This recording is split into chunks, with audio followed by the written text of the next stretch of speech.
ದಯವಿಟ್ಟು Malenadu media subscribe ಮಾಡಿ. ವ್ಯಕ್ತಿ ನಿಮಗೆ ಪರಿಚಯ ಮಾಡ್ತಿದ್ವಿ. ಇವ್ರ ಬಗ್ಗೆ ಹೇಳೋದಕ್ಕೆ ನಮ್ಗೆ ತುಂಬಾನೇ ಖುಷಿ ಆಗತ್ತೆ. ಯಾಕಂತಂದ್ರೆ ಇವರು ಆರ್ಮಿದಲ್ಲಿ ಇರುವಂತವ್ರು, ಒಬ್ಬರು ರೈತನು ಹೌದು, ಜೊತೆಗೆ ಆರ್ಮಿಯ ನಿವೃತ್ತಿ ನಂತರ ಒಬ್ಬರು ಶಿಕ್ಷಕರಾಗಿಯೂ ತಮ್ಮ ಸೇವೆಯನ್ನು ಸಲ್ಲಿಸ್ತಾ ಬರ್ತಾ ಇದ್ದಾರೆ. ಜೊತೆಗೆ ಹಲವಾರು ಸಾಮಾಜಿಕ ಸೇವೆಗಳಲ್ಲೂ ತಮ್ಮನ್ನು ತೊಡಸ್ಕೊಂಡು ಅಂತವ್ರು ಗೋವಿಂದ ಹರ್ಗಿ ಅವರು ನಮ್ಮ ಜೊತೆಗಿದ್ದಾರೆ. ಹಾಗಾಗಿ ಮಲೆನಾಡು ಮೀಡಿಯಾ ಯೂಟ್ಯೂಬ್ ಚಾನೆಲ್ಗೆ ನಿಮ್ಗೆ ಸ್ವಾಗತ. ನಿಮ್ಮ ಕಿರು ಪರಿಚಯ ನಮ್ಮ ವೀಕ್ಷಕರಿಗೆ ತಿಳಿಸ್ಕೊಡಿ. ಹೆಸರು ಗೋವಿಂದ ಕನ್ನ ಹರ್ಗಿ ಅಂತೇಳಿ, ಹುಟ್ಟಿ ಬೆಳೆದಿದ್ದು ಬೇಡ್ಕಣಿ. ನನ್ನ ತಂದೆ ಹೆಸರು ದಿವಂಗತ ಕನ್ನ ಹರ್ಗಿ ಅಂತೇಳಿ, ನನ್ನ ಮಿಸಸ್ಸನ ಹೆಸರು, ಪತ್ನಿ ಹೆಸರು ಲಲಿತಾ ಹರ್ಗಿ ಅಂತ. ಅವರು ಹುಟ್ಟು ಬೆಳೆದಿದ್ದು ಕ್ಯಾದ್ಗಿ. ನನಗೆ 68ನೇ ವರ್ಷದಲ್ಲಿ ಮದುವೆ ಆಯಿತು. ಆನಂತರ ಆರ್ಮಿಗೆ ಹೋದ ನಂತರ ಅದು ನನ್ನ ನನಗೆ 2 ಜನ ಮಕ್ಕಳಿದ್ದಾರೆ. ಒಬ್ಬರು doctor, surgeon, forensic medicine surgeon ಅಂತೇಳಿ ಗೌರ್ಮೆಂಟ್ ಇದರಲ್ಲಿ ಆಸ್ಪತ್ರೆ ಕೆಲಸ ಮಾಡ್ತಾರೆ. 2ನೇ ಮಗ ವಿನಾಯಕ್ ಹರ್ಗಿ ಅಂತೇಳಿ, ಅವನು ಆಸ್ಟ್ರೇಲಿಯಾದಲ್ಲಿ ಹೋಗಿ 18 ವರ್ಷ ಆಯಿತು. ಅಲ್ಲಿಯ ಸಿಟಿಜನ್ ಆಗಿದ್ದಾನೆ. ಅಲ್ಲಿ ಅವರ ಮಕ್ಕಳು ಮರಿ ಎಲ್ಲ ಅಲ್ಲೇ ಇದ್ದಾರೆ. ಒಂದು ವಿಶೇಷವಾದ ಸಾಧನೆ. ಅವನು ಅಲ್ಲಿ ಆಸ್ಟ್ರೇಲಿಯಾ ಡಿಫೆನ್ಸ್ದಲ್ಲಿ ಆರ್ಮಮೆಂಟ್ಸ್ ಇಂಜಿನಿಯರ್ ಆಗಿ ಆರ್ಮಿ ಅಡ್ವೈಸರ್ ಇದ್ದಾನೆ. ಈಗ ನೀವು ಫಸ್ಟ್ ನಿಮ್ಗೆ ಆರ್ಮಿದಲ್ಲಿ ಸೇರ್ಬೇಕು, ಅದು ಅದರಲ್ಲಿ ಇಂಟ್ರೆಸ್ಟ್ ಹೇಗೆ ಬರ್ತದೆ? ಅದು ನನಗೆ ಮನೆಯ ಕಷ್ಟ ನನಗಂದ್ರೆ ಆರ್ಮಿಯಲ್ಲಿ ಹೋಗ್ಲಿಕ್ಕೆ ಬಹಳ ಇಂಟ್ರೆಸ್ಟ್ ಇತ್ತು. ಸ್ವಲ್ಪ ವಿರೋಧನೂ ಆಯ್ತು ನಮ್ಮ ಇದರಲ್ಲಿ. ಅಂದ್ರೆ ಆರ್ಮಿ ಹೋದ್ರೆ ಏನಾಗ್ತಾರ, ಭಯ ನಮ್ಗೆ ಅವೆಲ್ಲ ಇಲ್ಲಿತ್ತು. ನಾನು ಬೆಳಗಾವದಲ್ಲಿ ಅವಾಗ ರಿಕ್ರೂಟ್ಮೆಂಟ್, ಅವಾಗೆಲ್ಲ ವಿಶೇಷವಾದ ರಿಟರ್ನ್ ಟೆಸ್ಟ್ ಎಲ್ಲ ಇಲ್ಲ ಆಯ್ತು. ಅವಾಗ ಫಿಸಿಕಲ್ ಆಯ್ತು, ಮೆಡಿಕಲ್ ಆಯ್ತು, ಸೀದಾ ಡೈರೆಕ್ಟ್ ಮನೆಗೆ ಬರಕ್ ಕೊಡಲ್ಲ, ಸೀದಾ ಆಗಂತ ಕಳಿಸ್ಬಿಡ್ತೀನಿ. ಅಲ್ಲೇ ಸೆಲೆಕ್ಷನ್. ನಾನು ಬೆಳಗಾವದಲ್ಲಿ ಅಲ್ಲಿ ಬಂದಿದ್ದು ಒಂದು 700 ಜನ ಬಂದಿದ್ರು. ಅದ್ರಲ್ಲಿ ಸೆಲೆಕ್ಟ್ ಆದವ್ರು ನಾವು 4 ಜನ. ಆನಂತರ ಅದು ಏನಾಯ್ತು ಅಂತಂದ್ರೆ, ಆ ದಿವಸ ಏನೋ ಡಾಕ್ಟರ್ ಇಲ್ಲ ಅಂತ ಹೇಳಕ್ಕೆ ರಜೆ ಇತ್ತು. ನಾನು ಕಡೆಗೆ ಮನೆಗೆ ಬಂದೆ, ಎಲ್ಲ ನಾನು ಬ್ಯಾಗೇಜ್ ತಗೊಂಡು ಹೋಗಿದ್ದೆ. ಆನಂತರ ಹೋದ ನಂತರ ಮೆಡಿಕಲ್ ಆಯ್ತು. ನನಗೆ ಆರ್ಮಿಯಲ್ಲಿ ಸಿಗ್ನಲ್ ಟ್ರೇಡ್ ಸಿಕ್ತು. ಸಿಗ್ನಲ್ ಅಂತಂದ್ರೆ ಟೆಕ್ನಿಕಲ್, ಅದು ಸಿಗ್ನಲ್ ಪೂರ ಟೆಕ್ನಿಕಲ್. SSLC ಆದವರಿಗೆ ಮಾತ್ರ ಸಿಗ್ತದೆ ಆಗಿನ ಕಾಲದಲ್ಲಿ. ಬಾಕಿ 3 ಜನಕ್ಕೆ ಆರ್ಟಿಲರಿ ಅದು ಹಿಂಗೆಲ್ಲ ಸಿಕ್ತು. ನಾನು ನಮ್ಮ ಟ್ರೈನಿಂಗ್ ಸೆಂಟರ್ ಆವಾಗ ಜಬಲ್ಪುರ್ ಆಗಿತ್ತು. ಅಲ್ಲಿ ಫಸ್ಟ್ 4 ತಿಂಗಳ ಮಿಲಿಟರಿ ಟ್ರೈನಿಂಗ್ ಆಗ್ತದೆ. ಕಡೆಗೆ ನನಗೇನು ವೈರ್ಲೆಸ್ ಆಪರೇಟರ್ ಅಂತ ನನಗೆ ಟ್ರೇಡ್ ಸಿಕ್ಕಿತ್ತು. ಅದು ನನಗೆ ಟೆಕ್ನಿಕಲ್ ಟ್ರೈನಿಂಗ್ ಅದು 1-2 ವರ್ಷ ಅಲ್ಲೇ ಜಬಲ್ಪುರದಲ್ಲೇ ಮಾಡಿ, ಕಡೆಗೆ ನನಗೆ ಎಲ್ಲ ಪೋಸ್ಟಿಂಗ್ ಶುರುವಾಯ್ತು. ಅಲ್ಲಿ ಪೋಸ್ಟಿಂಗ್ ಹೋದು ಹೀಗೆ ಅನೇಕ ಕಡೆ ನಾನು ಭಾರತದ, ನಮ್ಗೇನಂದ್ರೆ 3 ವರ್ಷಕ್ಕೆ ಟ್ರಾನ್ಸ್ಫರ್ ಇರ್ತದೆ ನಮ್ದೆಲ್ಲ. ಹಾಗಾಗಿ ನಾನು ಆಲ್ ಓವರ್ ಇಂಡಿಯಾ ಅಡ್ಡಾಡಿದ್ದೀನಿ. ನಾನು ಕಾರ್ಗಿಲ್ದಲ್ಲಿ 2 ವರ್ಷ, ನಾಗಾಲ್ಯಾಂಡ್ದಲ್ಲಿ 3-4 ವರ್ಷ, ಡೆಲ್ಲಿಯಲ್ಲಿ 4 ವರ್ಷ, ಮಥುರಾ, ಆಗ್ರಾ ಎಲ್ಲ ಕಡೆ ನಮ್ದು ಸರ್ವಿಸ್ ಆಗಿದೆ, ಆಲ್ ಓವರ್ ಇಂಡಿಯಾ. ಹಾಗಂತೇಳಿ ನನ್ನ ಫ್ಯಾಮಿಲಿನೂ ನನ್ನ ಜೊತೆಗೆ ಬಹಳ ಕಾಲ ಇತ್ತು ಅಲ್ಲೆಲ್ಲ. ಡೆಲ್ಲಿಯಲ್ಲಿ 4 ವರ್ಷ, ಮಥುರಾದಲ್ಲಿ 3-4 ವರ್ಷ. ಹಾಗೆ ನನ್ನ ಮಕ್ಕಳು ಅಲ್ಲಿ ಇದ್ದು ನನ್ನ ಜೊತೆಗೆ ಇದ್ರು. ಅವರು ಎಜುಕೇಶನ್ 3-4 ಎಲ್ಲ ಮಾಡಿದ್ರು. ಹೀಗಾಗಿ ಅಲ್ಲಿ ಈ ರೀತಿಯಾಗಿ ನನ್ನ ಅಲ್ಲಿ ಸಾಧಾರಣ 18ನೇ ವರ್ಷಕ್ಕೆ ನಾನು ಜಾಯಿನ್ ಆಗಿದ್ದು. 1985-82 ನಾನು ರಿಟೈರ್ ಆಗಿ ಬಂದೆ. ಆರ್ಮಿಯಲ್ಲಿ ಏನಂದ್ರೆ, ನಿಮ್ಗೊಂದು ಹೇಳ್ತೀನಿ, ಕೆಲವರಿಗೆ ಆರ್ಮಿ ಅಂದ್ರೆ ಏನಂದ್ರೆ, ಆರ್ಮಿ ಸೇರೋದಂದ್ರೆ ಹೊಡೆಯೋದು, ಫೈಟಿಂಗ್ ಹೋಗಿ ಬಂದು ಕೆಡ್ಕೊಂಡು ಹೋಗ್ಬಿಡೋದು. ಏನಾಗ್ತಾನೆ ಹೋಗೋದಂದ್ರೆ ಏನು ಹೊಡೆಯೋದು, ಬಡಿಯೋದು, ಬಂದು ಕೆಡ್ಗ ಅಲ್ಲ. ಆರ್ಮಿಯಲ್ಲಿ ಅಂದ್ರೆ, ಒಂದು ಆರ್ಮಿ ಅಂದ್ರೆ ಈಗ ಆರ್ಮಿಗೆ ಏನೇನು ಬೇಕಪ್ಪ, ಈಗ ನಮ್ಮ ಮನೆಯಲ್ಲಿ ನನಗೆ ಊಟ ಬೇಕು, ಬಟ್ಟೆ ಬೇಕು, ಮತ್ತೇನಲ್ವ. ಹಾಗೆ ಆರ್ಮಿಗೂ ಅಂದ್ರೆ ಹಲವಾರು ಬ್ರಾಂಚ್ ಇದೆ. ಒಂದು ಆರ್ಮಿ ನಡಿಬೇಕಂತಂದ್ರೆ ಅದಕ್ಕೆ ಸಪೋರ್ಟಿಂಗ್ ಇದು ಬೇಕು. ಒಂದೇದು ಅವ್ರಿಗೆ ಊಟ ತಿಂಡಿಗೆ ಅದರದ್ದೇ ಆದ ಒಂದು ಕೋರ್ ಇದೆ. Ordinance ASC, army supply core ಅಂತ ಅದು ಒಂದಿದೆ. ಆನಂತರ ಈಗ ಯುದ್ಧ ಗಿದ್ದಾಗ ಅವಕ್ಕೆ ಮದ್ದು ಗುಂಡು ಬಟ್ಟೆಗಿರೆ ಅದಕ್ಕಂತ ಆರ್ಡಿನೆನ್ಸ್ ಅಂತ ಇದೆ, ಆರ್ಡಿನೆನ್ಸ್ ಬ್ರಾಂಚ್ ಇದೆ. ಆನಂತರ ನಮ್ದು ಕಮ್ಯುನಿಕೇಶನ್ ಸಿಗ್ನಲ್ ಬ್ರಾಂಚ್ ಇದೆ. ಆನಂತರ ಅವನಿಗೆ ಮೆಡಿಕಲ್ ಬೇಕು, ಆರ್ಮಿ ಮೆಡಿಕಲ್ ಕೋರ್ ಇದೆ. ಅಲ್ಲೆಲ್ಲ ಟೆಕ್ನಿಕಲ್ ಇದೆ ಪೂರಾ, ಅನೇಕ ಬ್ರಾಂಚು. ಆರ್ಮಿಯಲ್ಲಿ ಎಷ್ಟು ಬ್ರಾಂಚ್ ಇದೆ ಅಂತಂದ್ರೆ, engineers branch, EME branch, medical branch, ಆನಂತರ ಸಿಗ್ನಲ್ ಬ್ರಾಂಚು, ಆರ್ಡಿನೆನ್ಸ್ ಬ್ರಾಂಚ್ ಎಲ್ಲ. ಆರ್ಮಿಗೆ ಏನು ಬೇಕು ಆ ವಸ್ತುಕ್ಕೆಲ್ಲ ಸಪ್ರೇಟೇ ಬ್ರಾಂಚ್ ಇದಾವೆ ಜನರಿಗೆ. ಹಾಗಾಗಿ ಈಗ ಫೈಟಿಂಗ್ ಅಂದ್ರೆ ಏನಪ್ಪ, ಈಗೆಲ್ಲ ಆರ್ಮಿ ಆಗಿನ ಕಾಲದ ಆರ್ಮಿಯಲ್ಲಿ ಬಂದು ಕಿಳ್ಕೊಂಡೇ ಹೋಗ್ಬೇಕಿತ್ತು. ಮುಂದೆ ಆರ್ಮಿ ಇರ್ತಿತ್ತು, ಹಿಂದೆ ಆರ್ಟಿಲರಿ ಇರ್ತಿತ್ತು. ಹಾಗಾಗಿ ಆವಾಗ ಆ ಕಾಲ ಇತ್ತು. ಈಗಿನ ಕಾಲ ಹಂಗಿಲ್ಲ. ಆರ್ಮಿದು ಏನು ಕೆಲಸನೇ ಇಲ್ಲ. ಫೈಟಿಂಗ್ ಏನಿದ್ರು ಏರೋಪ್ಲೇನ್ ನಲ್ಲಿ ಫೈಟಿಂಗ್ ಹಾಕಿದ್ರು, ಬಾಂಬ್ ಹಾಕಿದ್ರು, ಬಂದ್ಬಿಟ್ರು, ಮುಗಿತು. ಈಗಿನ ಸಿಸ್ಟಮ್ ಬಹಳ ಒಂದು ಇಂಪ್ರೂವ್ಡ್ ಆಗಿದೆ. ಎಷ್ಟೋ ಇಂಪ್ರೂವ್ಮೆಂಟ್. ನಾವು ಅವಾಗೆಲ್ಲ ಬಹಳ ಕಡಿಮೆ ಸ್ಯಾಲ್ರಿಯಲ್ಲೆಲ್ಲ ಕೆಲಸ ಮಾಡಿ, ನಾನು ಇದರಲ್ಲಿದ್ದೆ ಕಾರ್ಗಿಲ್ನಲ್ಲಿ, ಲದಾಖ್ನಲ್ಲಿ, ಅಲ್ಲಿ 2 ವರ್ಷ ಸರ್ವಿಸ್ ಮಾಡಿದ್ದೀನಿ.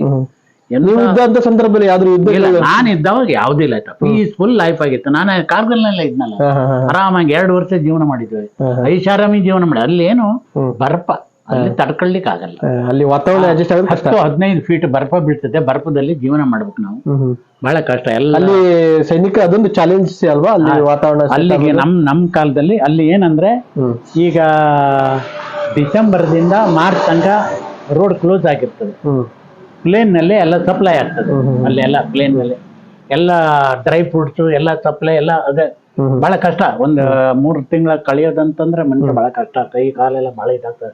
ಬಹಳ ಸೇಫ್ಟಿ ಆಗಿರ್ಬೇಕು ಅಲ್ಲಿ ಎಲ್ಲ. ಅಂತ ಕಡೆನೂ ನಾವು ಸರ್ವಿಸ್ ಮಾಡ್ಬಂದೆ. ಆರ್ಮಿ ನಾನು ಹೇಳೋದೇನಂತಂದ್ರೆ, ಇವತ್ತು ಆರ್ಮಿಯಲ್ಲಿ ಎಷ್ಟು ಸ್ಕೋಪ್ ಇದೆ ಅಂದ್ರೆ, ಯುವ ಜನರೇ ನಾನು ನಿಮ್ಗೆ ಹೇಳ್ತೀನಿ, ಇವತ್ತು ನೀವು ಫಸ್ಟ್ ಈಗಿನ ಕಾಲಕ್ಕೆ ಹೆಂಗ್ ಪ್ರಿಪೇರ್ ಆಗ್ಬೇಕಂದ್ರೆ, ಮೊದಲು ಎಕ್ಸಾಮ್ ರಿಟರ್ನ್ ಟೆಸ್ಟಿಗೆ ತಯಾರಾಗಬೇಕು. ಅದಕ್ಕೆ ಬೇಕಾದಂತ ಬುಕ್ಗಳು ಸಿಗ್ತವೆ, ಟ್ರೈನಿಂಗ್ ಸೆಂಟರ್ಗಳಿದ್ದಾವೆ ಧಾರವಾಡ ಇಂಥದ್ರಲ್ಲೆಲ್ಲ ಕೋಚಿಂಗ್ ಕೊಡ್ತಾರೆ, ಅಲ್ಲಿ ಮಾಡ್ರಿ. ಆ ನಂತರ ಫಿಸಿಕಲಿ ಫಿಟ್ ಆಗಿರ್ಬೇಕು. ನೀವು ಫಿಸಿಕಲ್ ಕರೆಕ್ಟ್ ಅದಾಗಬೇಕು. ಫಸ್ಟ್ ನಿಮ್ಮನ್ನು ಫಿಸಿಕಲ್ ಆದ ನಂತರ ರಿಟರ್ನ್ ಟೆಸ್ಟ್, ಆ ನಂತರ ಮೆಡಿಕಲ್. ಇವು 3 ಆದ್ರಂದ್ರೆ ನೀವು ಗೆದ್ದಂಗೆ. ಇವತ್ತೊಂದು ನಾನು ಹೇಳೋದಂದ್ರೆ, ಮಿನಿಮಮ್ ನೀವು SSLC ಪಾಸ್ ಆಗಿ ಹೋದ್ರೆ ಒಳ್ಳೇದು, ಡಿಗ್ರಿ ಆಗಿ ಹೋದ್ರೆ ಇನ್ನೂ ಒಳ್ಳೇದು. ಒಳ್ಳೆ ಪೋಸ್ಟ್ ಸಿಗ್ತದೆ, ಆಫೀಸರ್ ಪೋಸ್ಟ್ ಸಿಗ್ತದೆ, ಬೇಕಾದ್ರೆ ಸಿಗ್ತದೆ. ಇವತ್ತು ಒಬ್ಬ ಮಿಲಿಟರಿಗೆ ಹೋಗಿ ಸೇರಿದವನಿಗೆ ಇವತ್ತು 30,000 to 35,000 ರೂಪಾಯಿ ಸ್ಯಾಲ್ರಿ ಇದೆ. ಅದು ಸ್ಯಾಲ್ರಿ ನೆಟ್ ಅಮೌಂಟ್. ಅದು ಬಟ್ಟೆ ಊಟ ಎಲ್ಲ ಫ್ರೀ. ನೀವು ವರ್ಷಕ್ಕೆ 2 ತಿಂಗಳ ರಜೆ ಸಿಕ್ಕರೆ ಊಟ, ರಜೆದು ಪಗಾರ ಕೊಡ್ತಾರೆ, ಊಟನೂ ಕೊಡ್ತಾರೆ. ರಜೆ ಊಟದ ದುಡ್ಡು ಕೊಟ್ಬಿಡ್ತಾರೆ. ನೀವು ಮನೆಗೂ ಅವ್ರ ಮನೆ ಪುಕ್ಷಟೆ ತಿನ್ನೋದು ಬೇಡ ಅಂತ. ಅಷ್ಟು ಒಂದು ವ್ಯವಸ್ಥೆ ಇದೆ.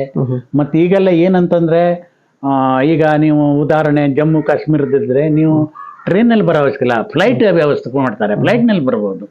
ಈಗ ಎಷ್ಟೋ ಮಾಡರ್ನೈಸ್ ಆಗ್ಬಿಟ್ಟಿದೆ. ಈಗ ನೀವು ಸೇರೋದ್ರಿಂದ ಗನ್ ಹಿಡ್ಕೊಂಡು ಹೋಗೋ ಕೆಲಸನೇ ಇಲ್ಲ, ಏನಿಲ್ಲ. ಈಗೆಲ್ಲ ವಾರ್ ಫ್ರಂಟ್ ಎಲ್ಲ ಪ್ಲೇನ್ ನಲ್ಲೇ. ಮೊನ್ನೆ ನೋಡಲ್ಲ, ಅದು ಮುಗಿದೋತು, ಎಲ್ಲ ವಾಶ್ ಔಟ್ ಆಗೋದು. ಯಾರು ಸೈನಿಕರು ಯಾರು ಭಾಗವಹಿಸ್ಲೇ ಇಲ್ಲ ಅಲ್ಲಿ, ಏನಿಲ್ಲ, ಬರೀ ಪ್ಲೇನ್ ನಲ್ಲೇ ಕೆಲಸ ಆಗೋದು. ಹಾಗಾಗಿ ಈಗ ಅವಶ್ಯವಾಗಿ ಸೇರ್ಬೇಕು. ನೀವು ನೋಡ್ತಾ ಇರ್ಬೇಕು, ಎಲ್ಲೆಲ್ಲಿ ಕರೀತಾರೆ ಆವಾಗ ನೀವು ಹೋಗ್ಬೇಕು. ನೀವು ಫಸ್ಟ್ ಪ್ರಿಪೇರ್ ಆಗಬೇಕು ರಿಟರ್ನ್ ಟೆಸ್ಟಿಗೆ. ಫಿಸಿಕಲ್ ರಿಟರ್ನ್ ಟೆಸ್ಟು, ಬುಕ್ಸ್ ಓದ್ರಿ, ಬೇಕಾದಷ್ಟು ಬುಕ್ಸ್ ಸಿಗ್ತವೆ. ಮತ್ತೆ ನೀವು ಆದಷ್ಟು ಟ್ರೈನಿಂಗ್ ತಗೊಳ್ರಿ. ಈಗ ಒಂದ್ಸರಿ ಸೆಲೆಕ್ಟ್ ಆಗ್ಲಿಲ್ಲ, ಮತ್ತೊಂದ್ಸರಿ ಟ್ರೈ ಮಾಡ್ರಿ. ನೀವು ಇದ್ದಾಗ ಸ್ವಲ್ಪ ಕಾಂಪಿಟೇಷನ್ ಸ್ವಲ್ಪ ಕಡಿಮೆ ಇತ್ತು ಅನ್ಸುತ್ತಲ್ಲ, ಈಗಿನ ಇರೋಷ್ಟು ಕಾಂಪಿಟೇಷನ್ ಅವಾಗ್ಲೂ ಇತ್ತು. ಒಂದೊಂದ್ಸರಿ ಬಂದ್ರೆ ನನ್ನ ಟೈಮ್ ನಲ್ಲಿ 1200, 700 ಬಂದಿದ್ರು. ಸೆಲೆಕ್ಟ್ ಆಗೋದ್ ಮಾತ್ರ 3-4 ಅಷ್ಟೇನೆ. ಅವಾಗಿಂದನೂ ಇರ್ತದೆ. ಈಗಲೂ ಸೆಲೆಕ್ಷನ್ 1000 ಗಟ್ಲೆ ಬರ್ತಾರೆ, 5-6 ಸಾವಿರ. ಅಲ್ಲಿ ಆಗದ 5-6 ಜನ 10 ಜನ ಅದೆಲ್ಲ ಅಷ್ಟು ಟಫ್ ಇರ್ತದೆ, ಬಹಳ ಟಫ್. Return test main. ನಮ್ಗೆ ಅವಾಗೆಲ್ಲ ಫಿಸಿಕಲ್ ಅಲ್ಲಿ ಇತ್ತು. ನಮ್ದೆಲ್ಲ ನಾನ್ ತಯಾರಾಗಿ ಇದ್ದೆ ಅವಾಗ.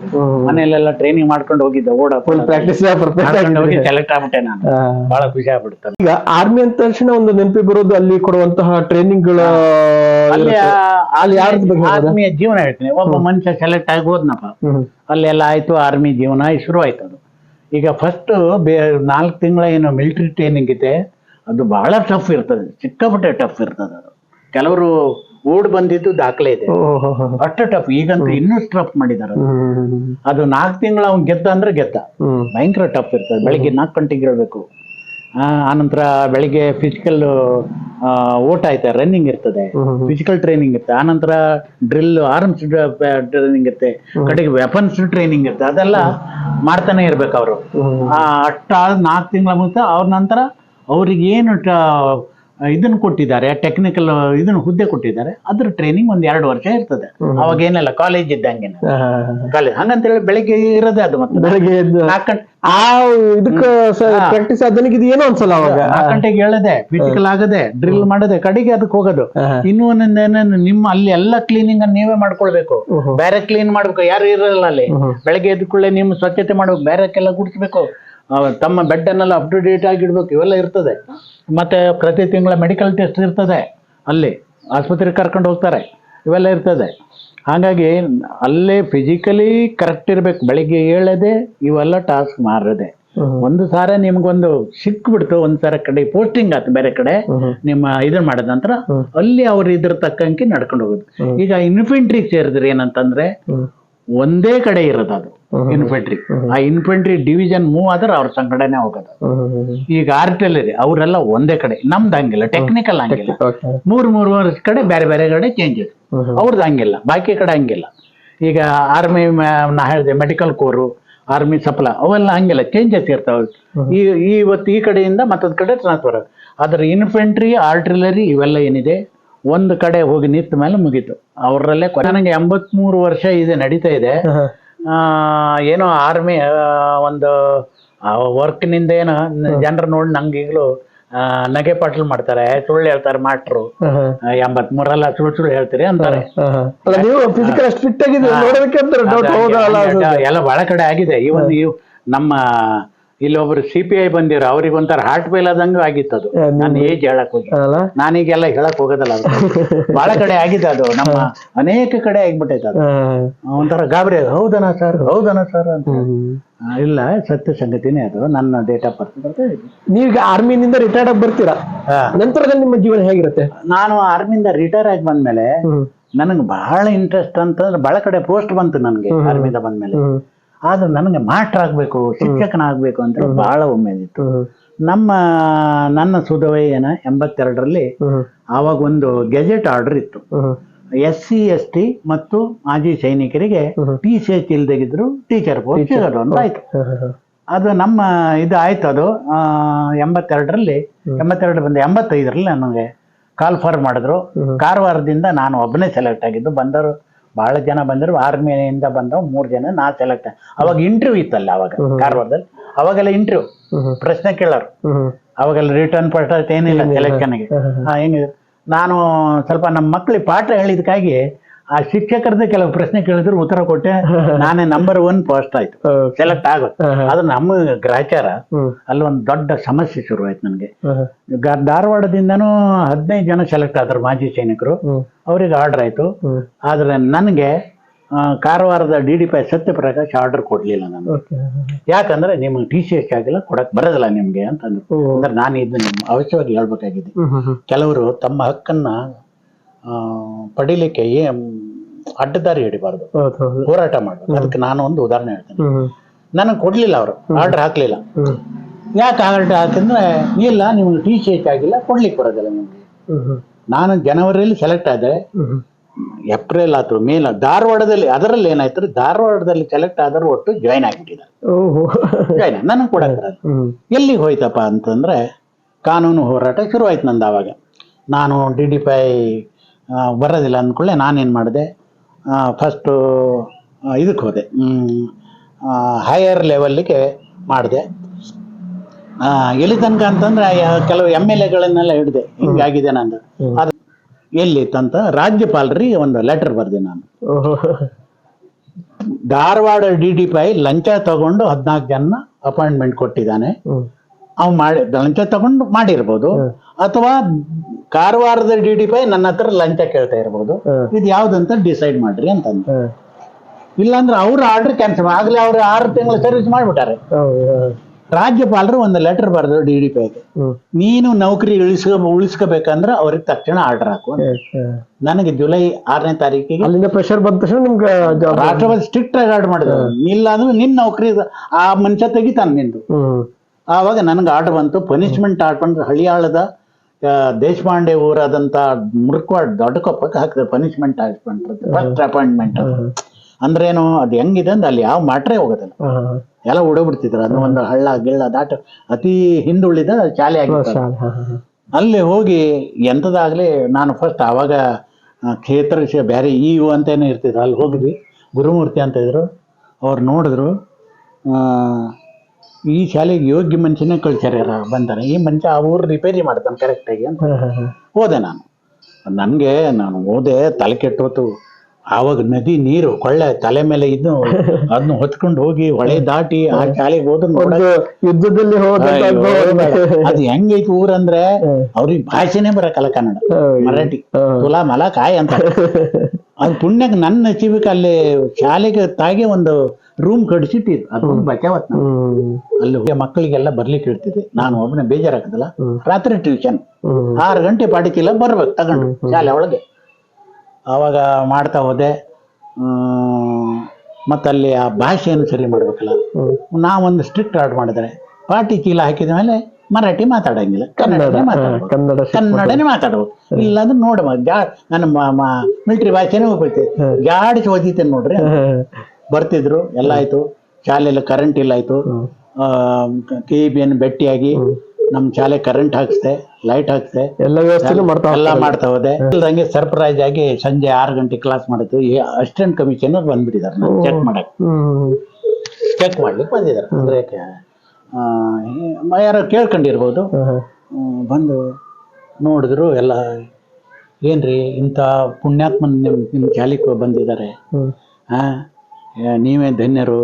ಇಂಥ ಒಂದು ವ್ಯಕ್ತಿ, ಒಬ್ಬ ಮಾಜಿ ಸೈನಿಕ ನಿಮ್ಮ ಶಾಲೆ, ನೀವೇ ಪುಣ್ಯವಾತ್ಮರು ಅಂತ ಹೇಳಿ ಎಲ್ಲ ಇದ್ ಮಾಡಿ ಅವರು ನನ್ಗೆ ಹೇಳಿದ್ರು, ಏನೇ ತೊಂದರೆ ಬಂದ್ರು ಹೇಳ್ರಿ, ತಕ್ಷಣ ನಾನು ನಿಮಗ್ ಸಹಾಯ ಮಾಡ್ತೀನಿ ಅಂತ ಹೇಳಿ. ಕಡೆ ಅಲ್ಲಿ ಇಷ್ಟು ಹಿಂದುಳಿದ ವರ್ಗ ಇತ್ತಂತಂದ್ರೆ ಅಲ್ಲಿ ಇವತ್ತು ಡಿಗ್ರಿ ಎಂಜಿನಿಯರ್ ಆದ ಹುಡುಗರಿದ್ದಾರೆ, ಹೆಣ್ಣು ಮಕ್ಕಳು ಬೆರಕೆ ಅಷ್ಟು ಇಂಪ್ರೂವ್ ಆಗಿದೆ. ಅಲ್ಲಿ ಇನ್ನೊಂದು ನನ್ನ ಅತಿ ದೊಡ್ಡ ಸಾಧನೆ ಅಂತಂದ್ರೆ ಅಲ್ಲಿ ಒಂದು ದೊಡ್ಡ ಸಮಸ್ಯೆ ಇದೆ, ಬಾವಿಯಲ್ಲಿ ನೀರು ಮುಟ್ಟ ಕೊಡೋದಿಲ್ಲ. ಪರಿಶಿಷ್ಟ ಜಾತಿ ಪಂಗ ಅಲ್ಲಿ ಚಮಗಾರ್ರಿ ಇರೋದು. ಅವ್ರು ಏನ್ ಮಾಡ್ತಿದ್ರು ಪಾಪ, ಹೆಂಗಸರು ಬರೋದು ಅಲ್ಲಿ ಕೊಡ ಇಡೋದು, ಇವ್ರು ಯಾರು ಹೋದ್ರೆ ಅವ್ರಿಗೆ ನೀರ್ ಹಾಕ್ಬೇಕು, ಹಾಕ್ಲಿಲ್ಲ ಅಂದ್ರೆ ಅವ್ಳು ನಿಂತ್ಕೊಂಡೇ ಇರೋದು. ನಾನು ಇದನ್ನ ನೋಡಿ ನೋಡಿ ನಂಗೂ ಬೇಜಾರತ್ತು. ಒಂದ್ ದಿವಸ ಸಿಟ್ಟು ಬಂದು, ಒಂದ್ ದಿವಸ ಒಂದ್ ಹೆಂಗ್ಸ್ ಬಂತು, ನನ್ನ ಸ್ಟೂಡೆಂಟ್ ತಾಯಿ, ಅಮ್ಮ ನೀ ಕೊಡ ಇಳಿಸು ನೋಡೋಣ, ಅವ ಯಾವ ಏನ್ ಕೀಸಿತ ನಾನು ನೋಡುತ್ತೆ. ನಿಜವಾಗಿದ್ದವ್ರು, ಅತಿ ದೊಡ್ಡ ಘಟನೆ ಇದು. ಅವಳು ಇಳಿಸ್ಲು, ನೀರ್ ತಗೊಂಡೋಗೋದು. ಮತ್ತೆ ಯಾರು ಕರ್ಕ ಬಾ ನೀನು, ಎಲ್ಲ ನೀರ್ ತಗೊಂಡೋಗ್ರಿ. ಬಾವಿ ಅವ್ರ ಅಪ್ಪನ ಮನೆದು, ಅದು ಗೌರ್ಮೆಂಟ್ ಬಾವಿ ಅಲ್ಲ ಅಂತೆಲ್ಲ. ಕಡೆಗೆ ಮಾಸ್ಟರ್, ಅಲ್ಲಿ ನಮ್ಗೆ ಮಾಸ್ಟರ್ ಮಾಮ ಅಂತಾರೆ, ಮಾಸ್ಟರ್ ಮಾಮ ಅವ್ರ ಇವಳಿಗೆ ನೀರು ಒಯ್ಯ ಕೊಟ್ಟ ಎಂತ ಮಾಡಿದ್ರ, ಎಂಥದ್ದು ಬೇಡ, ಆ ಮಾಸ್ಟರ್ ಸುದ್ದಿ ಹೋಗೋದೇ ಬೇಡ. ಅದು ಭಾರಿ ಡೇಂಜರ್ ವ್ಯಕ್ತಿ ಐತೆ. ಮತ್ ನಾಳೆ ಏನಾರು ಉಸಾಪರಿ ಮಾಡಿ, ಮತ್ ನಮ್ ಶಾಲೆಯಾಗಿ ಎಷ್ಟೆಲ್ಲ ಮಾಡ್ತಾರೆ, ಅವ್ರು ಹೇಳಿದೆ ಸರಿ ಅಂತ ಅವತ್ತು ಅಲ್ಲಿ ಇದನ್ನೇ ಚಾಪ್ಟರ್ ಕ್ಲೋಸ್ ಮಾಡಿ ಬಂದೆ. ಫಸ್ಟ್ ಅಲ್ಲಿಂದ ಹಳಿಯಾಳ ಅಲ್ಲಿಂದ ಟ್ರಾನ್ಸ್ಫರ್ ಆಗಿ ಗುಂಜಗೋಡ್ ಶಾಲೆಗೆ ಬಂದೆ. ಗುಂಜಗೋಡದಲ್ಲಿ ನಾನು ವಿಶೇಷವಾದ ಒಂದು ಶಾಲೆ ಬಗ್ಗೆ ಕಾಳಜಿ ಮಾಡಿದೆ. ನಾನು ಗುಂಜಗೋಡಲ್ಲಿ ಎಷ್ಟು ವರ್ಷಗಳ ಕಾಲ? ಗುಂಜಗೋಡದಲ್ಲೇ ಕೊನೆ ಸರ್ವಿಸ್ ನಂದು. ಕೊನೆ ಸರ್ವಿಸ್ ಅಲ್ಲೇ ಹಳಿಯಾಳದಲ್ಲೇ ನಾನು ಒಂದು 10-12 ವರ್ಷನೇ ಇದ್ದೆ. ಟ್ರಾನ್ಸ್ಫರ್ ಮಾಡಿಸ್ಕೊಳ್ಳೋದೇ ಕಟ್ಟಾಗ್ಬಿಟ್ಟಿತ್ತು ನಮ್ಗೆ. ಅಲ್ಲಿಂದ ಗುಂಜಗೋಡಿಗೆ ಬಂದೆ. ಅದನ್ನು ನಾವು ಇವತ್ತು ನಮ್ಮ ದೇಶಪಾಂಡೆ ಅವ್ರನ್ನ ನೆನ್ಸ್ಕೋಬೇಕು.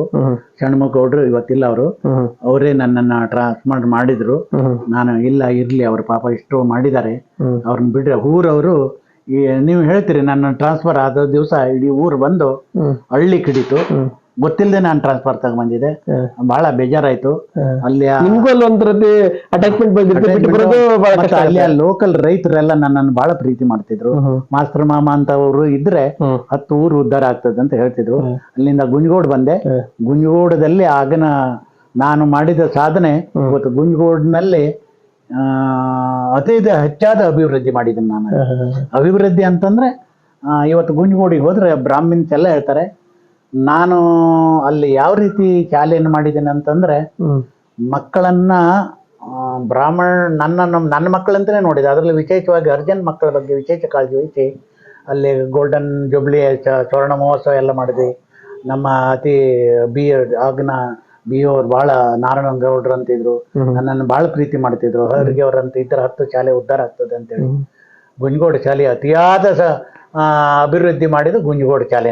ನಂತರ ಒಂದು ರೈತನಾಗಿ ಅಂದ್ರೆ ನಾನು ರೈತನಾಗಿ ಏನ್ ಮಾಡ್ಬೇಕು ಅದನ್ನಂತಂದ್ರೆ, ನಾನು ಆಗ ನನ್ನ ರೈತಾಭಿ ಜೀವನದಲ್ಲಿ ಗಾಡಿ ಎತ್ತು ಕಟ್ಟಿದೆ, ಕೋಣ 7-8 ಕೋಣಗಳನ್ನು ಕಟ್ಟಿದೆ, 2-3 ಎಮ್ಮೆ ಕಟ್ಟಿದೆ. ಆನಂತರ ಗಾಡಿ ಎತ್ತು, ಆನಂತರ ಈ ಅದು ಬಿಟ್ಟು ಆನಂತರ ಟಿಲ್ಲರ್ ಅಂತ ಬಂತು. ನಾನೇ ಟಿಲ್ಲರ್ನ ಹಗಲು ರಾತ್ರಿ ಹೊಡಿತಿದ್ದೆ. ಎಲ್ಲ ಮಾಡಿ ಈಗ ನಮ್ದು ಗೌರ್ಮೆಂಟ್ ಇಂದ ಸ್ಯಾಂಕ್ಷನ್ ಆದ ಒಂದು 3 ಎಕರೆ ತೋಟ ಇದೆ, ಅಡಿಕೆ ತೋಟ ಇದೆ, ತೆಂಗಿನ ತೋಟ ಇದೆ, ಗದ್ದೆಯನ್ನೆಲ್ಲ ಬೇರೆ ಕೊಟ್ಟಿದೀವಿ. ತೋಟದಲ್ಲಿ ಒಳ್ಳೆ ಉತ್ಪನ್ನ ಬರ್ತದೆ. ಮಾದರಿ ತೋಟ, ಹೋದ್ರೆ ಹೊರಗೆ ಮಾಡ್ರಂಗೆ ತೋಟ ಯಾರ ಹತ್ರ ಮಾಡಕ್ ಆರ್ಮಿದಲ್ಲೂ ಒಂದು ಒಳ್ಳೆ ಹೆಸರು ಮಾಡ್ತೀರಾ, ಶಿಕ್ಷಕರಾಗಿ ಅಲ್ಲೂ ಸ್ಕೂಲ್ ಇಂಪ್ರೂವ್ ಮಾಡ್ತೀರಾ, ಮತ್ತೆ ರೈತ ಜೀವನ ಮಾಡ್ತೀರಾ, ಅಲ್ಲೂ ಒಳ್ಳೆ ಇವತ್ತು ಯಾರೇ ಬಂದು ಚಾಲೆಂಜ್ ಮಾಡಿದ್ರೆ ಹೇಳ್ತಾರೆ ಹರಿಗೆವ್ರಂಗೆ ತೋಟ ಮಾಡಕ್ ನಮ್ಮ ಹತ್ರ ಆಗಲ್ಲ ಅಂತ. ಅದಕ್ಕೆ ಒಂದು ನಾನು ಹೇಳಿದೆ, ಎಲ್ಲರೂ ರೈತರಿಗೆ ಹೇಳ್ತೀವಿ, ನಮ್ಮ ಹತ್ರ ಬರ್ರಿ, ನಮ್ ತೋಟಕ್ಕೆ ಬರ್ರಿ, ನೋಡ್ರಿ ನೀವು. ಸುಮ್ಮನೆ ನಾ ಬೂಸ್ಟಿಂಗ್ ಬಿಡಲ್ಲ. ನಂದೊಂದ್ ಏನಂದ್ರೆ ನನ್ ಬಹಳ ಕಡೆ ಎಲ್ಲ ಲಕ್ಕೇರಿ ಕರೀತಾರೆ ಪಾಠ ಅಂದ್ರೆ ಭಾಷಣ ಮಾಡ್ಲಿಕ್ಕೆ. ನಾನು ಅವ್ರಿಗೆ ಒಂದೇ ಒಂದು ಹೇಳ್ತೀನಿ, ನಾನು ಭಾಷಣ ಮಾಡ್ಲಿಕ್ಕೆ ಯೋಗ್ಯತೆ ಇರ್ಬೇಕು. ನನಗೆ ಯೋಗ್ಯತೆ ಇಲ್ದಿರ ಭಾಷಣ ಮಾಡಕ್ ಹೋಗ್ಬಾರ್ದು. ನಾಳೆ ಕೇಳ್ತಾರೆ ಏನ ಇವ ಎಂತದ ಭಾಷಣ ಮಾಡೋದು, ನೀವು ಮಕ್ಕಳು ಒಂದು ಹಂಗೆ ಹಿಂಗೆ. ನಾನು ಎದೆ ತಟ್ಟು ಹೇಳ್ತೇನೆ, ಎಲ್ಲ ಫೀಲ್ಡ್ ನಲ್ಲಿ ನಾನು ಒಂದು ವರ್ಚಸ್ಸನ್ನು ಬೆಳೆಸಿದ್ದೇನೆ. ನಾನು ಯಾರಿಗೂ ಪಾಯಿಂಟ್ ಔಟ್ ಮಾಡಕ್ ಕೊಡೋದಿಲ್ಲ. ಇವತ್ತು ಹಾಗೆ ನನ್ನ ಶ್ರೀಮತಿಯವರು ಹಂಗೆ ನನ್ನ ಅದ್ರ ತಕ್ಕಾಗಿ ಸಪೋರ್ಟ್ ಮಾಡಿದ್ದಾರೆ. ಅಯ್ಯೋ ಬಾರಿ ಕಷ್ಟಪಟ್ಟಿದ್ದಾರೆ ಪಾಪ. ಅದು ನಮ್ಮ ತೋಟದಲ್ಲಿ 100 ಗಡ್ಲೆ ತೆಂಗಿನ ಗಿಡಕ್ಕೆಲ್ಲ ನೀರು ಹೊತ್ತು ಹಾಕಿದ್ದಾರೆ. ಎಮ್ಮೆ ಹುಲ್ ತಗೋ ಬರ್ತಿದ್ಲ ಅವಳು, 3-4 ಕಿಲೋಮೀಟರ್ ಹೊತ್ಕೊಂಡ್ ಬರ್ತಿದ್ಲ ಅವಳು ಅವಾಗೆಲ್ಲ. ಅದನ್ನ ನಾವು ಬಹಳ ಕಷ್ಟಪಟ್ಟು ಜೀವನ ಮಾಡಿದ್ವಿ. ನಾನು ಮಾತು ಹೇಳ್ತೇನೆ, ಇವತ್ತು ಸಮಾಜ ಹೆಂಗಿದೆ ಅಂದ್ರೆ, ನಾವು ಅವಾಗ ನಮ್ದು ಒಂದು ಬಡತನ ಇತ್ತು. ಅಂದ್ರೆ ನನ್ಗೊಂದು ಚಾಲೆಂಜ್ ಬಂದಿತ್ತು ಅವಾಗ. ಆಕ್ಚುಲಿ ಇವೆಲ್ಲ ಮಾಡ್ಲಿಕ್ಕೆ ಒಂದು ಚಾಲೆಂಜ್, ಆರ್ಮಿ ಹೋಗ್ಲಿಕ್ಕೆ ಮೇಲಿನ ಚಾಲೆಂಜ್. ನಮಗೆ ನಮ್ಮ ಮನೆ, ಮೂಲ ಮನೆ, ಹಳೆ ಮನೆ, ಸ್ವಾಗೆ ಮನೆ, ಒಂಥರ ಬಡತನ. ಯಾರ್ದಾರು ಮನೆಗೆ ಹೋದ್ರೆ ಅವ್ರನ್ನ ನಮ್ಮನ್ನ ಒಂಥರ ಕನಿಷ್ಠ ಆಗಿ ನೋಡೋರು. ಎಷ್ಟು ಕನಿಷ್ಠ ಆಗಿ ಅಂತಾರೆ, ಇವ ಏನ ಸ್ವಾಗೆ ಮನೆ ಹಾಗೆ. ಎಲ್ಲಕ್ಕಿಂತ ಸಮಸ್ಯೆ ನನಗೆ ಯಾರು ಹೆಣ್ಣೆ ಮಿಲ್ಟ್ರಿಗೆ ಹೋದ್ಮೇಲೆ ಹೆಣ್ಣೆ ಕೊಡಕ್ಕೆ, ಅದು ದೊಡ್ಡ ಸಮಸ್ಯೆ ಆಯ್ತು. ಹೋದವ್ರೆಲ್ಲ ಇವ್ ಬಡವ ಹಂಗೆ ಹಿಂಗೆ ಮಿಲ್ಟ್ರಿ ತತ್ತೋಗ್ತಾನೆ ಬಿತ್ತೋಗ್ತಾನೆ, ಅವ್ರ ಮನೆ ಸ್ವಾಗೆ ಮನೆ, ಅಂತವ್ರ ಮನೆಗೆ ಯಾಕೆ ಕೊಡೋದಂತ. ಅವಾಗ ನನಗೊಂದು ಇದು ಬಂತು, ನಾನು ಜೀವನದಲ್ಲಿ ಏನಾದ್ರು ಸಾಧಿಸಿ ತೋರಿಸ್ಬೇಕಂತ. ಇವತ್ತು ನಂದೇ ಆದ ಅಚ್ಚುಕಟ್ಟಾದ ಮನೆ ಇದೆ, ಸಾಕಷ್ಟು ಜಮೀನು ಮಾಡಿದ್ದೇನೆ, ಮಕ್ಕಳನ್ನು ಒಳ್ಳೆ ಮೇಧಾವಿಗಳನ್ನು ಮಾಡಿದ್ದೇನೆ. ಮಕ್ಕಳು ಹೇಗಿದ್ದಾರೆ ಅಂತಂದ್ರೆ, ತಂದೆ ತಾಯಿ ಅಂದ್ರೆ ಒಂದು ದೇವ್ರಂಗೆ ನೋಡ್ತಾರೆ. ಇವತ್ತು ನಾನು ಹೇಳೋದು ಎಲ್ಲರಿಗೂ ಒಂದೇ, ನಿಮ್ಮ ಮಕ್ಕಳಿಗೆ ಒಳ್ಳೆ ಸಂಸ್ಕೃತಿಯನ್ನು ಕೊಟ್ಟರೆ ಅವ್ರು ನಿಜವಾಗಿ ಒಳ್ಳೆವಂತರಾಗಿ. ಈಗ ನಾನು ಕೇಳ್ಪಟ್ಟೆ, ನೀವು ಒಂದು ಎಲ್ಲಾ ರಂಗದಲ್ಲೂ ತೋರಿಸ್ಕೊಂಡಿದ್ರ ಅಂತ ಕೇಳ್ಬಿಟ್ಟೆ, ಕೆಲವು ಸಾಮಾಜಿಕ ಸೇವೆಗಳನ್ನು ಮಾಡ್ತೀರಾ. ಈಗ ನಾನು ಈಗ ಏನಂತಂದ್ರೆ, ಈಗ 7-8 ವರ್ಷ ಆಯ್ತು ನಾನು ನಮ್ಮೂರ ಒಂದು ಕನ್ನಡ ಶಾಲೆ ಇದೆ, ಹೈಸ್ಕೂಲ್ ಇದೆ, ಉರ್ದು ಶಾಲೆ ಇದೆ, ಅಂಗನವಾಡಿ ಇದೆ. ಪ್ರತಿ ವಾರ ನಾನು ಪಾಯಸಕ್ಕಂತೇಳಿ ದುಡ್ಡು ಕೊಡ್ತೀನಿ. ಪ್ರತಿ ಒಂದು ತಿಂಗಳಿಗೆ 6,000 ರೂಪಾಯಿ ಖರ್ಚು ಮಾಡ್ತೀನಿ ಪ್ರತಿ ವಾರ ಶಾಲೆಗಳಿಗೆ. ಬಿಸಿಯೂಟ ಜೊತೆಗೆ ಪಾಯಸ. ಇವೆಲ್ಲರೂ ಪ್ರತಿ ಸೋಮವಾರ ಬಂದು ಅಲ್ಲೇ ಹೇಳಿಡ್ತೀವಿ, ಒಯ್ದು ಕೊಡ್ತಾರೆ. ಇನ್ನೂ ಒಂದಂತಂದ್ರೆ, ಇಲ್ಲಿ ನಮ್ಮ ಮಕ್ಕಳು ಯಾರೇ ಪ್ರಥಮ ಬರ್ಲಿ, SSLC ಟಾಪ್ ಬರ್ಲಿ, ಮಕ್ಳು ಬರ್ಲಿ, ಅವರಿಗೆಲ್ಲ ನಾನು ಪ್ರತಿ ವರ್ಷ 1,500 ರೂಪಾಯಿ ಪ್ರೈಸ್ ಕೊಡ್ತೀನಿ. ಇನ್ನೂ ಅಂದ್ರೆ, ನಮ್ಮ ಕನ್ನಡ ಶಾಲೆ ಹಿರಿಯ ಪ್ರಾಥಮಿಕ ಶಾಲೆಗೆ ಬಂದು ನೋಡಿದ್ರೆ, ನಾನು ಹೇಳೋದಲ್ಲ, ಯಾರು ಬಂದು ಅಲ್ಲಿ ಭೇಟಿ ಆದ್ರೆ ಹರಿಗೆ ಅವ್ರಿಗೆ ಏನ್ ಮಾಡಿದಾರೆ ಅಂತ ಗೊತ್ತಾ. ಅಲ್ಲಿ ಲಕ್ಷಾಂತರ ರೂಪಾಯಿ ಸುರಿದು ಆಧುನೀಕರಣ ಮಾಡಿದ್ದೇನೆ ನಮ್ಮ ಶಾಲೆಯನ್ನ. ಆಧುನೀಕರಣ ಮಾಡಿ ನಿಮ್ಮ ಸ್ವಂತ ದುಡ್ಡು ಮಾಡಿರೋ ಹೈಸ್ಕೂಲಿಗೂ ಹಂಗೆ, ಅಲ್ಲಿ ಲಕ್ಷಗಟ್ಟಲೆ ತೊಟ್ಟಿನ. ನಮ್ಮ ದುರ್ದೈವನ ಏನೋ ಅಲ್ಲಿ ಸರಿ ಉಪಯೋಗ ಆಗಿಲ್ಲ. ಅಲ್ಲಿ ಇವತ್ತು ಕನ್ನಡ ಶಾಲೆಗೆ ಬಂದ್ರೆ ಅದು ನಾನು ಅದೆಲ್ಲ ಹಾಕಿದ್ದೆಲ್ಲ ನಂದೆ. ಇವನ್ನ ಅಲ್ಲೇ ಪಾರ್ಟಿಕಲ್ ಆಗಿರ್ಬೋದು, ಎದುರಿಗೆ ಎಲ್ಲ ಕ್ಲಾಸ್ಗೆಲ್ಲ ಸ್ಮಾರ್ಟ್ ಟಿವಿ ಹಾಕಿದೇವಿ. ಸ್ಮಾರ್ಟ್ ಟಿವಿ ನಂದೇ ದುಡ್ಡು ಅದು. ನಂತರ ಎದುರಿಗೆಲ್ಲ ಪಾರ್ಟಿಕಲ್ಲು. ನಂತರ ಮೊನ್ನೆ ಎಲ್ಲ ಸುಣ್ಣ ಬಣ್ಣ, ಹೈಸ್ಕೂಲಿಗೆ ಸಹ ಮೊನ್ನೆ 30,000 ರೂಪಾಯಿ ಕೊಟ್ಟು ಸುಣ್ಣ ಬಣ್ಣ ಮಾಡಿಸ್ತೇನೆ. ನಂದೇ ದುಡ್ಡು, ನೋಡ್ಲಿಕ್ಕೆ ಆಗ್ದೇನೆ ಅದು ಸುಣ್ಣ ಬಣ್ಣ ಮಾಡಿಸ್ತೇನೆ. ಮೊನ್ನೆ ನಮ್ಮ ಕನ್ನಡ ಶಾಲೆಯಲ್ಲಿ ಏನು ಈಗ ಬೇಕು ಅನ್ನೋ ಸ್ಥಿತಿನೇ ಇಲ್ಲ. ಅಲ್ಲಿ ಎಲ್ಲ ಪರಿಪೂರ್ಣ ಮಾಡಿ ಇಟ್ಬಿಟ್ಟಿದ್ದೆ ನಾನು. ಮತ್ತೆ ಹಣ ಅಂತೂ ಪ್ರತಿ ತಿಂಗಳ 5-6 ಅಂದ್ರ ಶಾಲೆ ಇಲ್ಲ ಬಂದ್ ಮಾಡಿದೆ. ನಾನು ಒಂದ್ ಕಾಲ ಕೊಡ್ತಿದ್ದೆ, ವೃದ್ಧಾಶ್ರಮ ಕೊಡ್ತಿದ್ದೆ. ಅದು ಈಗ ಅಂದ್ರ ಶಾಲೆ ಕೊಡ್ತಿದ್ದೆ, ಯಾಕಂದ್ರೆ ಅಲ್ಲಿ ಬೇಕಾದಷ್ಟು ಫಂಡ್ಸ್ ಬರ್ತದೆ. ಹಾಗಾಗಿ ಎಲ್ಲಿ ಫಂಡ್ಸ್ ಬರ್ತದೆ ಅಲ್ಲಿ ಕೊಡೋದ್ರಲ್ಲಿ ಅರ್ಥ ಇಲ್ಲ. ವೃದ್ಧಾಶ್ರಮದಲ್ಲಿ ಹಣದ ದುರುಪಯೋಗ ರಾಜಕೀಯ ನಡೆಯಕಡಿತಲ್ಲಿ. ಹಾಗಾಗಿ ಅದನ್ನ ಈ ವರ್ಷದಿಂದ ಬಂದ್ ಮಾಡಿದ್ದೀನಿ, ಬಂದ್ ಮಾಡ್ಬಿಟ್ಟಿದ್ದೀನಿ. ಈಗ ಶಾಲೆಗಳಿಗೆ ನಿರಂತರವಾಗಿ ನೀವು ಧನ ಸಹಾಯ ಮಾಡ್ತೀರಾ? ಈಗ ನಮ್ಮ ಹೈಸ್ಕೂಲಿಗೆ ಏನಾರು ಈಗ ಕನ್ನಡ ಶಾಲೆ ಸರ್ ಇಂಥದ್ದು ಬೇಕು ಅಂದ್ರೆ ಅದನ್ನ ಕೊಟ್ಟು ಬಿಡೋದು. ಸರ್ ಪ್ರಿಂಟರ್ ಹಾಳಾಗಿದೆ, ಮೊನ್ನೆ ಒಂದು 10,000 ರೂಪಾಯಿ ಕೊಟ್ಟು ಹೊಸ ಪ್ರಿಂಟರೇ ಕೊಡುತ್ತೇನೆ, ಹಾಕ್ತೇನೆ ನಾನು. ಮೊನ್ನೆ ಕೊಟ್ಟೆ. ಇಂಥದ್ದೇನೋ ಮಕ್ಳಿಗೇನು ಏನು ವ್ಯವಸ್ಥೆ ಇದೆ ಈಗ ಅವ್ರಿಗೆ ಹೇಳಿದ್ದೀನಿ. ಯಾವಾಗಲೂ ಪ್ರತಿಭಾವಂತ ಮಕ್ಕಳಿಂದ ನಂದು ಯಾವಾಗಲೂ ಇದ್ದಿದ್ದೆ ಅದು ಕಾಣಿಕೆ, ಅವರಿಗೆ ಪ್ರೋತ್ಸಾಹಧನ ಇದ್ದಿದೆ. ಕನ್ನಡ ಶಾಲೆಗೆ ಈಗ ಸ್ಪೋರ್ಟ್ಸ್ ನಲ್ಲೆಲ್ಲ ಬರ್ತಾರೆ, ಅವರಿಗೆಲ್ಲ ತಾಲೂಕು ಲೆವೆಲ್ ಆದ್ಕೂಡ ಎಲ್ಲ ಕರೆದು ಒಂದ್ಸರಿ ಅವ್ರಿಗೆ ಬಹುಮಾನ ವರ್ಷಕ್ಕೆ. ನಂದು ಪ್ರತಿ ವರ್ಷಕ್ಕೆ ಏನಿಲ್ಲ ಅಂದ್ರೆ 1-2 ಲಕ್ಷ ರೂಪಾಯಿ ಶಾಲೆಗಳಿಗೆ ಹೋಗ್ತದೆ. ಶಾಲೆಗಳಿಗೆ 2 lakhs.